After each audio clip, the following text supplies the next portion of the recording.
18 सितंबर 2016 की सुबह कश्मीर की उरी घाटी में सूरज अभी पूरी तरह निकला भी नहीं था। पहाड़ों के बीच हल्की ठंडी हवा चल रही थी और भारतीय सेना के कैंप में सैनिक अपने रोजमर्रा के कामों में लगे हुए थे। कुछ जवान ड्यूटी से लौटकर आराम करने जा रहे थे, कुछ नाश्ते की तैयारी कर रहे थे और कुछ अपने परिवार से फोन पर बात करने की सोच रहे थे।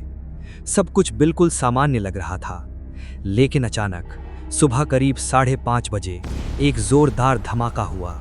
उसके बाद गोलियों की आवाज गूंजने लगी। कुछ ही सेकंड में पूरा इलाका युद्ध के मैदान में बदल गया। 4 भारी हथियारों से लैस आतंकवादी सेना के उरी ब्रिगेड मुख्यालय के अंदर घुस चुके थे। उन्होंने ग्रेनेड फेंके, अंधाधुंध गोलियां चलाईं और कुछ ही मिनटों में कैंप के कई टेंट आग की लपटों में घिर गए। भारतीय सेना के जवानों ने तुरंत जवाबी कार्रवाई शुरू की, लेकिन जब तक आतंकवादियों को मार गिराया गया तब तक बहुत देर हो चुकी थी।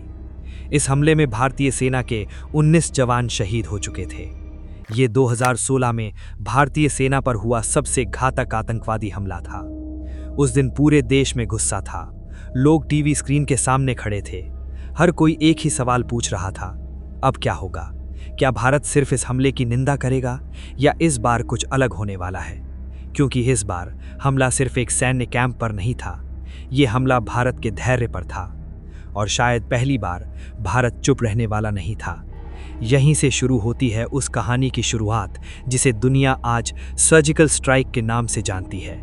लेकिन इस कहानी को समझने के लिए हमें थोड़ा पीछे जाना होगा। भारत और पाकिस्तान के बीच तनाव कोई नई बात नहीं थी। कई दशकों से सीमा पार से आतंकवादी गतिविधियों की शिकायतें आती रही थीं। कई बार आतंकवादी नियंत्रण रेखा यानी लाइन ऑफ कंट्रोल पार करके भारत में घुसपैठ करते थे और फिर हमले कर वापस पाकिस्तान अधिकृत कश्मीर में बने ठिकानों में छिप जाते थे।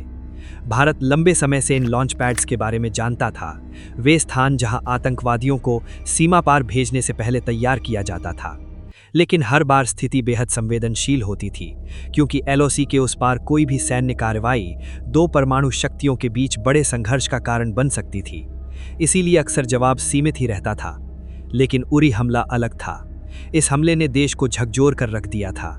दिल्ली में लगातार उच्च स्तरीय बैठकें होने लगीं। प्रधानमंत्री कार्यालय, रक्षा मंत्रालय, राष्ट्रीय सुरक्षा सलाहकार और सेना के शीर्ष अधिकारी सब एक ही सवाल पर विचार कर रहे थे, क्या इस बार जवाब अलग होना चाहिए? भारतीय सेना के पास पहले से ही सीमा पार आतंकवादी लॉन्च पैड्स की जानकारी थी। खुफिया एजेंसियों ने महीनों से इन जगहों की निगरानी की थी। ड्रोन तस्वीरें, सैटेलाइट इमेज और ज़मीनी सूत्रों से मिली जानकारी, इन सब को मिलाकर एक विस्तृत रिपोर्ट तैयार की गई। इन रिपोर्ट्स में कई ऐसे स्थान चिन्हित किए गए थे जहां आतंकवादी समूह एलओसी पार करने से पहले इकट्ठे होते थे। अब सवाल था, क्या इन ठिकानों पर सीधे हमला किया जाए? ये फैसला आसान नहीं था, क्योंकि सीमा पार कार्रवाई का मतलब था कि भारत पहली बार खुले तौर पर एलओसी पार करके सैन्य ऑपरेशन करेगा। लेकिन उरी हमले के बाद माहौल बदल चुका था। देश के अंदर और सेना के भीतर ये भावना मजबूत हो रही थी कि अगर इन लॉन्च पैड्स को नष्ट नहीं किया गया तो ऐसे हमले बार बार होते रहेंगे। कई दिनों तक रणनीति पर चर्चा होती रही और आखिरकार एक योजना तैयार हुई।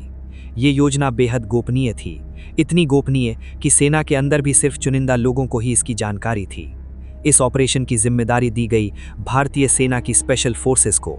स्पेशल फोर्सेस यानी वे सैनिक जो दुनिया के सबसे कठिन मिशनों के लिए प्रशिक्षित होते हैं। ये वही कमांडो होते हैं जो दुश्मन के इलाके में घुसकर चुपचाप मिशन पूरा करने के लिए जाने जाते हैं। योजना के अनुसार इन कमांडो को रात के अंधेरे में एलओसी पार करना था, आतंकवादी लॉन्च पैड्स को नष्ट करना था और फिर सुरक्षित वापस लौटना था। लेकिन ये काम बेहद जोखिम भरा था, क्योंकि एलओसी दुनिया की सबसे संवेदनशील सीमाओं में से एक है। यहाँ हर समय भारी निगरानी होती है। बारूदी सुरंगें, कांटेदार तार और चौकसी में तैनात सैनिक। जरा सी गलती पूरे मिशन को खतरे में डाल सकती थी। फिर भी ऑपरेशन की तैयारी शुरू हो गई। स्पेशल फोर्सेस के कमांडो को चुना गया। उन्हें इलाके के नक्शे, दुश्मन की स्थिति और मिशन के हर चरण की जानकारी दी गई। कई दिनों तक अभ्यास हुआ, हर कदम की योजना बनाई गई। किस रास्ते से जाना है, कहाँ हमला करना है, कितनी देर रुकना है और कब वापस लौटना है, सब कुछ तय किया गया। फिर आई वो रात, 28 सितंबर 2016। अंधेरी रात, पहाड़ों के बीच गहरा सन्नाटा। भारतीय सेना के विशेष कमांडो अपनी तैयारी पूरी कर चुके थे। रात करीब 12 बजे छोटे छोटे दलों में बंटकर कमांडो एलओसी की ओर बढ़ने लगे। उनके पास अत्याधुनिक हथियार थे, लेकिन सबसे महत्वपूर्ण था खामोशी, क्योंकि मिशन की सफलता इसी पर निर्भर थी। धीरे धीरे वो एलओसी के नज़दीक पहुंचे। कांटेदार तारों और निगरानी चौकियों के बीच से रास्ता बनाते हुए वे दुश्मन के इलाके में प्रवेश कर गए। अब वे पाकिस्तान अधिकृत कश्मीर में थे। कमांडो कई किलोमीटर अंदर तक बढ़े। उनके सामने वे स्थान थे जिन्हें खुफिया एजेंसियों ने आतंकवादी लॉन्च पैड के रूप में चिन्हित किया था। इन जगहों पर आतंकवादी समूह मौजूद थे। कुछ स्थानों पर अस्थायी ढांचे बने हुए थे, कुछ जगहों पर हथियार जमा किए गए थे।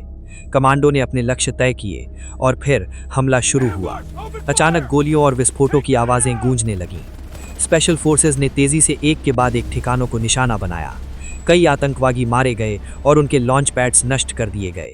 पूरा ऑपरेशन बहुत कम समय में पूरा किया गया।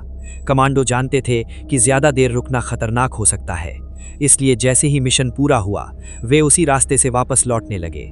कुछ घंटों बाद भारतीय सेना के सभी कमांडो सुरक्षित भारतीय सीमा में लौट चुके थे। ऑपरेशन सफल रहा था। भारतीय सेना के director general of military operations ने एक प्रेस कॉन्फ्रेंस में बताया कि भारतीय सेना में एलओसी पार करके आतंकवादी लॉन्च पैड्स पर सर्जिकल स्ट्राइक की है।